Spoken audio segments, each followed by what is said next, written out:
ಕೈಪಡೆ ನಡೆಗೆ ಬಿಜೆಪಿ ಅಪಸ್ವರ, ಕಾನೂನು ಕೈ ಬಿಡದಿದ್ರೆ ಹೋರಾಟಕ್ಕೆ ನಿರ್ಧಾರ.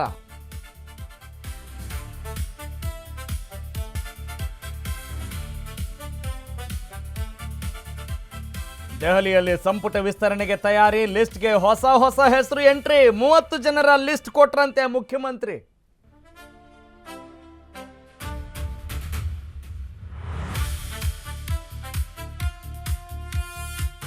ಕೆಪಿಎಸ್ಸಿಯಲ್ಲಿ ಬ್ರಹ್ಮಾಂಡ ಭ್ರಷ್ಟಾಚಾರ, ಸಿಬಿಐಗೆ ನೀಡುವಂತೆ ನಾರಾಯಣಗೌಡ ಸಮರ, ಸಿಐಡಿ ತನಿಖೆಗೆ ಕೊಟ್ಟ ಡಿಕೆ ಸರ್ಕಾರ.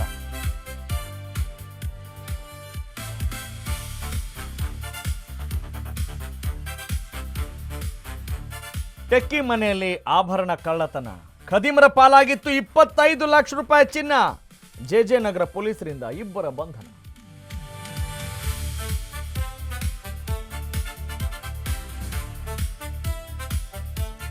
ಮಧು ಬಂಗಾರಪ್ಪ ಕ್ಷೇತ್ರದಲ್ಲಿ ರಸ್ತೆ ಅಧ್ವಾನ, ಮಣ್ಣು ಸುರಿದ್ರು ತಿಂಗಳಾದ್ರೂ ಕೆಲಸ ಅಪೂರ್ಣ. ಕೆಸರಲ್ಲೇ ನಾಟಿ ಮಾಡಿದ ಸೊರಬದ ಜನ.